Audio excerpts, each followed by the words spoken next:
Yolun ortasında durmak tehlikeli olabilir. Beni takip etmek de tehlikeli olabilir. Seni gözüm bir yerlerden ısırıyor.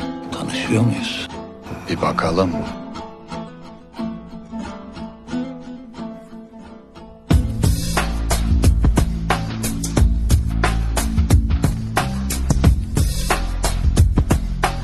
Yalan olmasın. Benim de gözüm seni eskilerden bir yerlerden ısırıyor ama... Gitmeden sana bir tavsiye. Bir daha yolun ortasında durma. Allah muhafaza araba çarpar. Sen orasını dert etme. Bizim mezarımız da hazır. Mezar taşımız da. Öyle kazalar var ki insan ölmek için yalvarıyor. Ben ölmek için Allah'a her gün yalvarıyorum. Allah dualarını kabul etti. Gözün aydın.